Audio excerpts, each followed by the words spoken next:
Usually I wouldn't do a brick like this on the Monday 6 days before a race, but with new coach there's quite a bit of training race week, so I'm doing this. But then I'm still gonna, like I told him, I want to do well for Dallas because he's also thinking about Kona. Yep. So it's kind of in the middle. Like I'm not fully training through this race. I definitely want to be fresh and ready to go, but also gonna keep some bit of training. Little more than usual. Yeah, 2-hour bike, 1-hour run. On the bike it is 20 to 30 minutes LT1 Ironman pace, break 2 to 4 minutes, and then 5 to 6 times 5 minutes LT2 with 1 minute break into 1-hour run, 15 to 20 minutes LT1, and then 4 to 6 times 4 minutes LT2. So that's about 40 minutes of work on the run. And on the bike it's 30 minutes, 50 to 1 hour. It's gonna be a bit of a discovery with the new coach, so it's been completely different training. And so I was with Luke Van Leerd from 2018 till just a few months ago. Then I did Ironman France, and then I just wanted something different, a new method, new training stimulus, try something to kind of maybe get me to the next level with more intensity work. Because with my previous coach, like the whole training was great and it was really good physiologically, and I could always get out the best out of myself and surprise myself on race day. But there was not much intensity and not much work at pace, and my muscular endurance wasn't that good for Ironman. So I kind of wanted to try something different mentally too, and physically, just to give myself a chance to get up to the next level. And so it's been quite different. It's been every other day pretty much, every 2 to 3 days. Big LT2 days on the bike or on the run, so like hour plus worth on the bike. If it's LT2, up to 3 hours, 3.5 hours if it's Ironman pace. Like the other day I had 3 hours 45 or 3 by an hour Ironman pace, followed by an hour and a half run with 3 times 25 minutes. So it's kind of a big break. I've never done stuff like that. It is a lot of hard work, so I'm hoping if you do that for months, you can just start becoming a machine. Like definitely my legs are already stronger.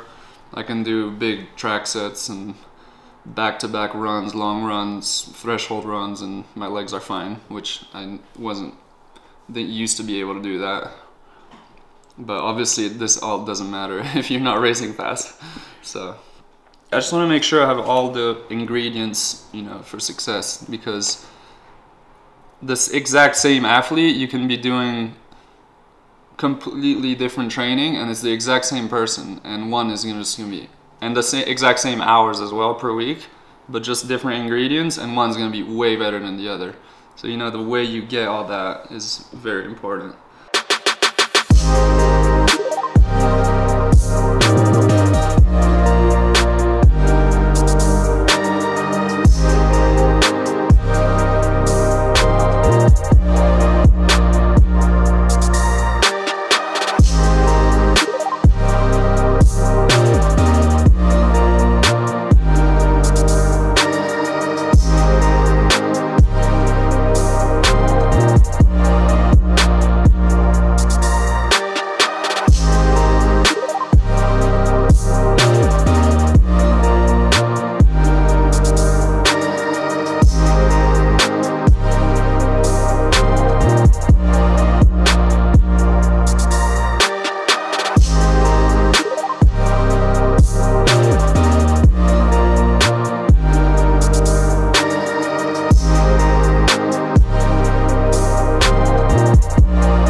Yeah, so this is a good workout for Dallas, but also we wanted to keep the training going somewhat for Kona. That's 3 weeks after Dallas.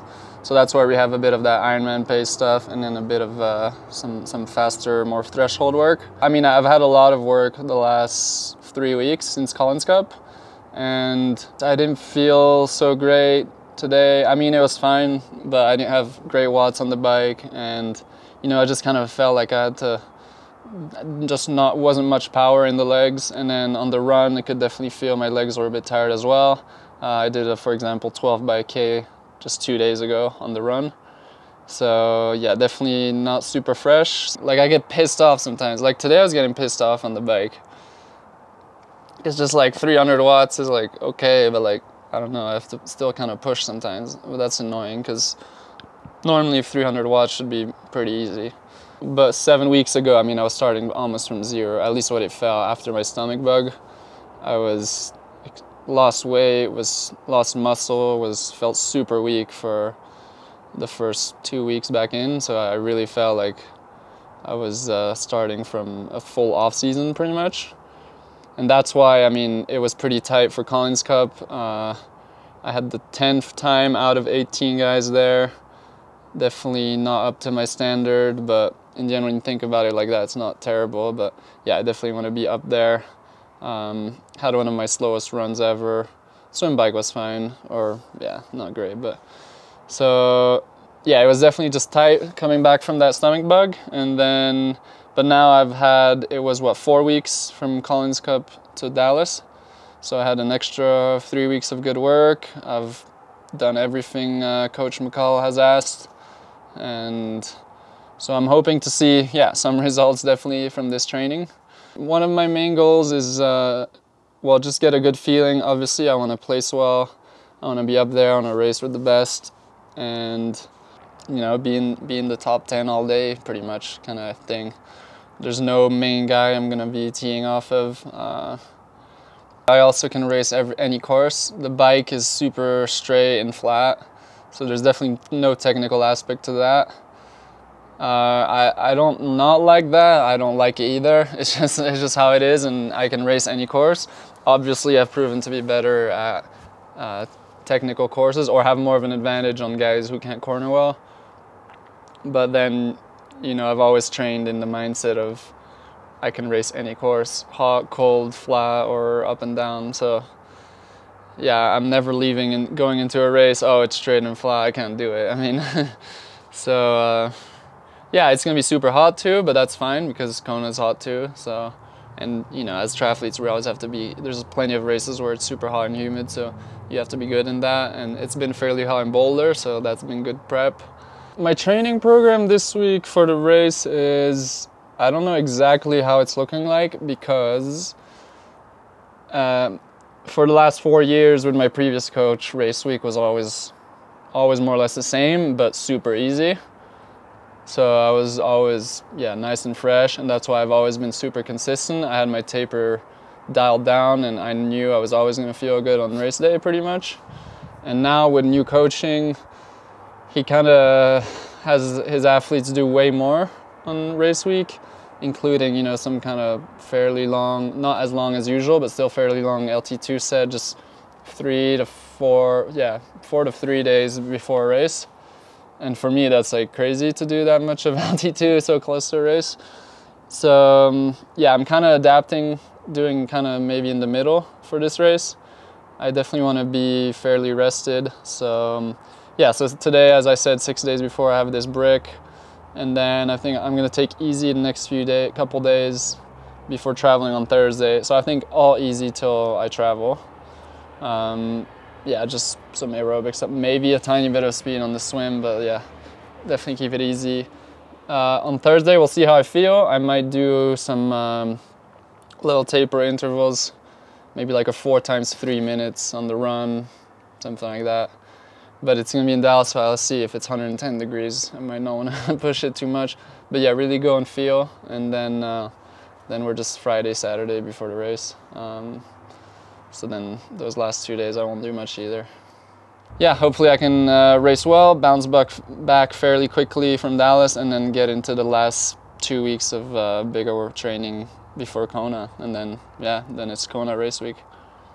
Yeah, not too worried about how this race can affect Kona, but I mean, since the beginning I told my coach, I want to do well at both. So this is a huge race. It's the PTO Open.